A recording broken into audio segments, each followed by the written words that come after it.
ನಮಸ್ಕಾರ. 12ನೇ ಶತಮಾನದ ಶರಣ ಚಳುವಳಿ ಅಂದಾಕ್ಷಣ ನಮಗೆ ತಕ್ಷಣ ನೆನಪಾಗೋದು ಅದೊಂದು ದೊಡ್ಡ ಸಾಹಿತ್ಯಕ ಕ್ರಾಂತಿ ಅಥವಾ ಸಾಮಾಜಿಕ ಆಂದೋಲನ ಅಂತ ಅಲ್ವಾ? ಆದರೆ ಇತಿಹಾಸದ ಪುಟಗಳನ್ನು ಸ್ವಲ್ಪ ಸೂಕ್ಷ್ಮವಾಗಿ ಗಮನಿಸಿದ್ರೆ ಒಂದು ರೋಮಾಂಚಕಾರಿ ಸತ್ಯ ಹೊರಬಿಡುತ್ತೆ. ಅದೇನಂದ್ರೆ ಈ ಚಳುವಳಿ ಕೇವಲ ಸಾಹಿತ್ಯಕ್ಕೆ ಮಾತ್ರ ಸೀಮಿತವಾಗಿರಲಿಲ್ಲ, ಬದಲಾಗಿ ಭಾರತೀಯ ಸಂಗೀತದ ದಿಕ್ಕನ್ನೇ ಸಂಪೂರ್ಣವಾಗಿ ಬದಲಿಸಿದ ಒಂದು ಬೃಹತ್ ಸಂಗೀತ ಕ್ರಾಂತಿಯಾಗಿತ್ತು. ಇಂದಿನ ಈ ವಿಶ್ಲೇಷಣೆಯಲ್ಲಿ ಶರಣರು ಸಂಗೀತದ ಮೂಲಕ ಎಬ್ಬಿಸಿದ ಆ ಐತಿಹಾಸಿಕ ಸಂಚಲನ ಹೇಗಿತ್ತು ಮತ್ತು ಭಾರತೀಯ ಶಾಸ್ತ್ರೀಯ ಹಾಗೂ ಜಾನಪದ ಸಂಗೀತಕ್ಕೆ ಅವರು ನೀಡಿದ ಅಸಾಧಾರಣ ಕೊಡುಗೆ ಏನು ಅನ್ನೋದನ್ನ ಆಳವಾಡ್ ನೋಡೋಣ. ಹಾಗಾದ್ರೆ ಇಲ್ಲೊಂದು ಅತ್ಯಂತ ಗಂಭೀರವಾದ ಪ್ರಶ್ನೆ ಮೂಡುತ್ತೆ. ಅಂದು ರಚನೆಯಾದ ವಚನಗಳು ಕೇವಲ ಓದೋಕೆ ಮಾತ್ರ ಸೀಮಿತವಾದ ಸಾಹಿತ್ಯವಾಗಿತ್ತಾ? ಖಂಡಿತ ಇಲ್ಲ. ಅಸಲಿಗೆ ಅದು ಭಾರತೀಯ ಶಾಸ್ತ್ರೀಯ ಹಾಗೂ ಜಾನಪದ ಸಂಗೀತಕ್ಕೆ ಭದ್ರ ಬುನಾದಿ ಹಾಕಿದ ಒಂದು ಹೊಸ ಸಂಗೀತ ಯುಗದ ಉದಯವಾಗಿತ್ತು. ಒಂದು ವೇಳೆ ಅವು ಕೇವಲ ಪದಗಳ ಜೋಡಣೆಯಾಗಿದ್ದಿದ್ರೆ ಇಷ್ಟು ಶತಮಾನಗಳ ಕಾಲ ಜನಮಾನಸದಲ್ಲಿ ಉಳಿಯುತ್ತಲೇ ಇರಲಿಲ್ಲ, ಹೌದಲ್ವಾ? ಆ ಪದಗಳ ಹಿಂದಿದ್ದ ಆ ಅದ್ಭುತವಾದ ನಾದಮಯ ಶಕ್ತಿ ಏನು ಅನ್ನೋ ಐತಿಹಾಸಿಕ ರಹಸ್ಯವನ್ನ ನಾವೀಗ ಭೇದಿಸಬೇಕಾಗಿದೆ. ಈ ಇಡೀ ಕ್ರಾಂತಿಯ ಅಗಾಧವಾದ ಪ್ರಭಾವವನ್ನ ಸರಿಯಾಗಿ ಅರ್ಥಮಾಡಿಕೊಳ್ಳಲು ನಾವಿಂದು ಈ 5 ಪ್ರಮುಖ ಹಂತಗಳನ್ನು ನೋಡಲಿದ್ದೇವೆ. ಮರೆಯಾದ ಸಂಗೀತ ಕ್ರಾಂತಿ, ಸಾಮಾಜಿಕ ಸಾಂತ್ವನವಾಗಿ ಸಂಗೀತ, ಸರಳ ವಾದ್ಯಗಳ ಶಕ್ತಿ, ಕರ್ನಾಟಕ ಸಂಗೀತದ ತಳಪಾಯ ಹಾಗೂ ಕೊನೆಯದಾಗಿ ಹಿಂದೂಸ್ತಾನಿ ಶಾಸ್ತ್ರೀಯ ವೇದಿಕೆಗಳಲ್ಲಿ ವಚನಗಳು ಸಾಧಿಸಿದ ವಿಜಯ. ಬನ್ನಿ, ಮೊದಲಿಗೆ ಈ ಮರೆಯಾದ ಸಂಗೀತ ಕ್ರಾಂತಿ ಹೇಗೆ ಶುರುವಾಯಿತು, ಹಾಗೆ ಅದು ಜನಸಾಮಾನ್ಯರನ್ನ ಹೇಗೆ ತಲುಪಿತು ಅನ್ನೋದನ್ನು ನೋಡೋಣ. 12ನೇ ಶತಮಾನದ ಸಂಗೀತ ವ್ಯವಸ್ಥೆ ಎಷ್ಟೊಂದು ಕಠಿಣವಾಗಿತ್ತು ಗೊತ್ತಾ? ಒಂದು ಕಡೆ ಕೇವಲ ಮೇಲ್ವರ್ಗಕ್ಕೆ ಮತ್ತು ಗಣ್ಯರ ಅರಮನೆಗಳಿಗೆ ಮಾತ್ರ ಸೀಮಿತವಾಗಿದ್ದ ಸಂಕೀರ್ಣವಾದ ಸಂಸ್ಕೃತದ ಪ್ರಬಂಧಗಳು ಇದ್ವು. ಇವುಗಳನ್ನು ಕಲಿಯೋದು ಅಥವಾ ಹಾಡೋದು ಸಾಮಾನ್ಯ ಜನರಿಗೆ ಅಕ್ಷರಶಃ ಅಸಾಧ್ಯದ ಮಾತಾಗಿತ್ತು. ಇಂತಹ ಉಸುರುಗಟ್ಟಿಸುವ ವಾತಾವರಣದಲ್ಲಿ ಶರಣರು ಈ ಪ್ರಬಂಧಗಳ ಕೃತಕ ಬೇಲಿಯನ್ನೇ ಮುರಿದು ಹಾಕಿದ್ರು. ಎಲ್ಲರಿಗೂ ಸುಲಭವಾಗಿ ಅರ್ಥವಾಗುವ ದೈನಂದಿನ ಆಡುಮಾತಿನ ಕನ್ನಡದ ವಚನ ಗಾಯನವನ್ನು ಹುಟ್ಟುಹಾಕಿದ್ರು.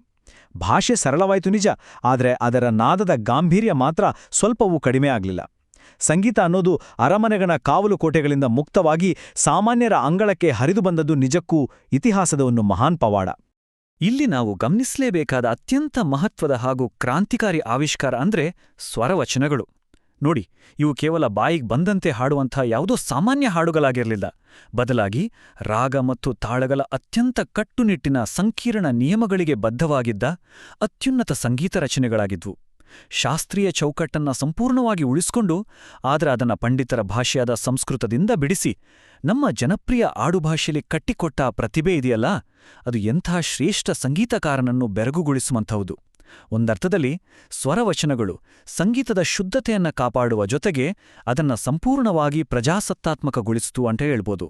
ಈಗ ಈ ಸಂಗೀತ ಕೇವಲ ಕಲೆಯಾಗಿ ಉಳಿದೆ ಸಾಮಾಜಿಕ ಸಾಂತ್ವನವಾಗಿ, ಜಾತೀಯತೆಗೆ ಒಂದು ಮದ್ದಾಗಿ ಹೇಗೆ ಕೆಲಸ ಮಾಡ್ತು ಅನ್ನೋದರ ಕಡೆ ಗಮನ ಹರಿಸೋಣ. ಬಸವಣ್ಣ ಮತ್ತು ಇತರ ಶರಣರಿಗೆ ಸಂಗೀತ ಅನ್ನೋದು ಕೇವಲ ಮನೋರಂಜನೆಯ ಸಾಧನವಾಗಿರಲೇ ಇಲ್ಲ, ಅದೊಂದು ಸಂಜೀವಿನಿಯಾಗಿತ್ತು. ಅಂದಿನ ಕಠಿಣ ಜಾತಿ ಪದ್ಧತಿಯಿಂದ ನಲುಗಿ ಹೋಗಿದ್ದ, ಶತಮಾನಗಳಿಂದ ಆತಂಕ ಮತ್ತು ಕೀಳರಿಮೆಯ ಸಾಮೂಹಿಕ ಖಿನ್ನತೆಗೆ ಒಳಗಾಗಿದ್ದ ಶೋಷಿತ ಸಮುದಾಯಗಳಿಗೆ ಈ ವಚನ ಗಾಯನ ಒಂದು ಪ್ರಬಲ ಮಾನಸಿಕ ಚಿಕಿತ್ಸೆಯಾಗಿ ಕೆಲಸ ಮಾಡಿತು. ಯಾರು ದೇವಸ್ಥಾನದ ಗರ್ಭಗುಡಿಗಳಿಂದ ದೂರ ಉಳಿಬೇಕಿತ್ತೋ ಅವರೇ ಮಂಟಪಗಳಲ್ಲಿ ಕುಳಿತು ಒಟ್ಟಾಗಿ ಹಾಡತೊಡಗಿದರು. ಆ ಮಧುರವಾದ ಗಾಯನ ಕೇವಲ ಕಿವಿಗೆ ಇಂಪಾಗಿರಲಿಲ್ಲ, ಬದಲಾಗಿ ಅದು ಅವರ ಮುರಿದುಬಿದ್ದ ಮನಸ್ಸುಗಳನ್ನು ಕಟ್ಟುವ, ಅಸ್ತಿತ್ವಕ್ಕೆ ಅರ್ಥವನ್ನ ನೀಡುವ ಅದ್ಭುತ ಚಿಕಿತ್ಸೆಯಾಗಿತ್ತು. ದೇಹ ಮತ್ತು ಮನಸ್ಸಿನ ನಡುವಿನ ಈ ನಿಗೂಢ ಸಂಪರ್ಕವನ್ನು ಬಸವಣ್ಣನವರು ಒಂದು ಅದ್ಭುತವಾದ ದಾರ್ಶನಿಕ ರೂಪಕದ ಮೂಲಕ ಕಟ್ಟಿಕೊಟ್ಟಿದ್ದಾರೆ.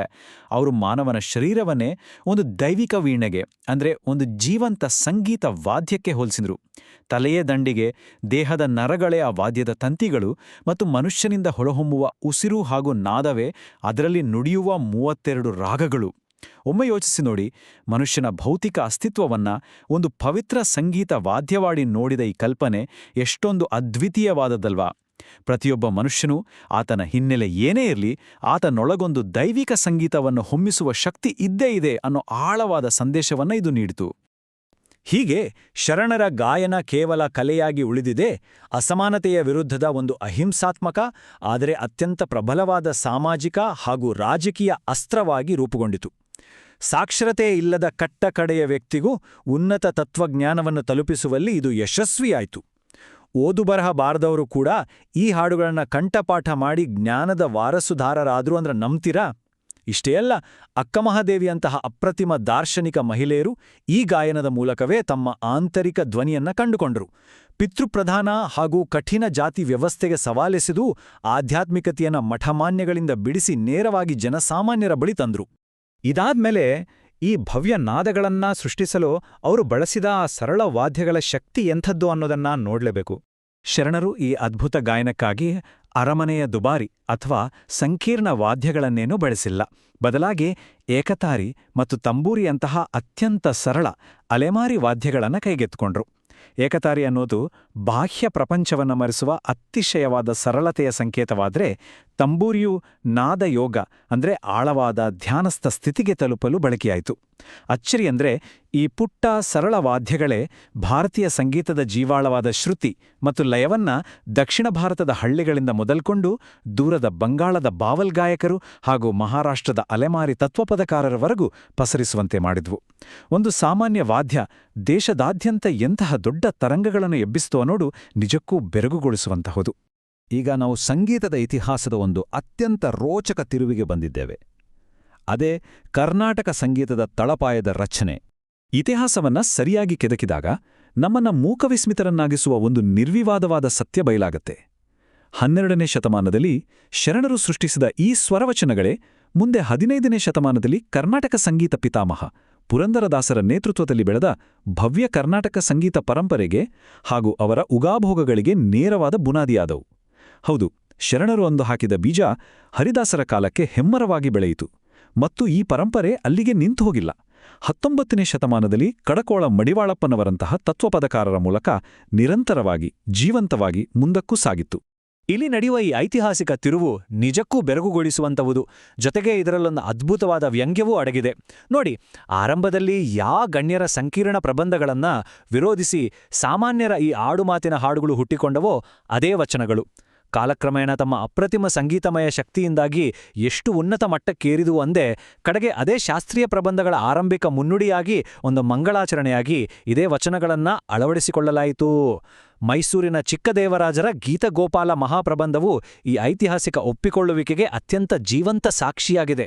ಇದು ಜನಸಾಮಾನ್ಯರ ಕಲೆಯು ಗಣ್ಯರ ಕಲಾಪ್ರಕಾರವನ್ನು ಜಯಿಸಿದ ಅಪೂರ್ವ ಕ್ಷಣ ಅಲ್ವಾ? ಕೊನೆಯದಾಗಿ ಈ ವಚನಗಾಯನ ಹಿಂದೂಸ್ತಾನಿ ಶಾಸ್ತ್ರೀಯ ವೇದಿಕೆಗಳಲ್ಲಿ ಹೇಗೆ ತನ್ನ ಪತಾಕೆಯನ್ನ ಹಾರಿಸಿತು ಅನ್ನೋದನ್ನ ನೋಡೋಣ.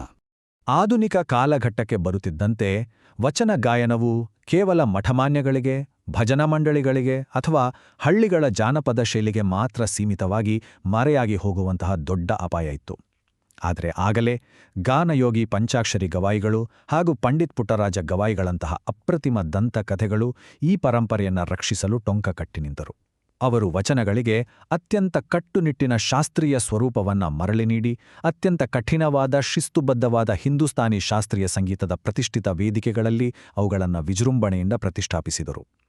ಅವರ ಈ ಅವಿರತ ಶ್ರಮದಿಂದಾಗಿಯೇ ವಚನಗಳು ಜಾಗತಿಕ ಮನ್ನಣೆಯನ್ನ ಗಳಿಸಿದ್ವು.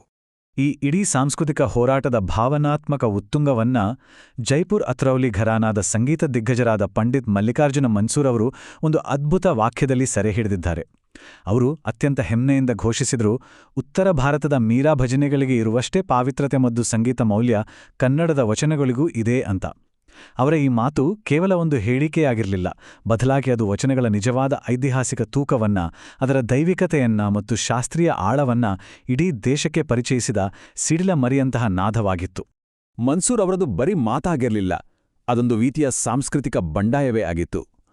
ಆಲ್ ಇಂಡಿಯಾ ರೇಡಿಯೋದ ಉನ್ನತ ಮಟ್ಟದ ಕಾರ್ಯಕ್ರಮಗಳಲ್ಲಿ ವಚನಗಳನ್ನು ಹಾಡಲು ಅಂದಿನ ಅಧಿಕಾರಿಗಳು ನಿರಾಕರಿಸಿದಾಗ ಮನ್ಸೂರ್ ಅವರು ಉಗ್ರವಾಗಿ ಪ್ರತಿಭಟಿಸಿದರು.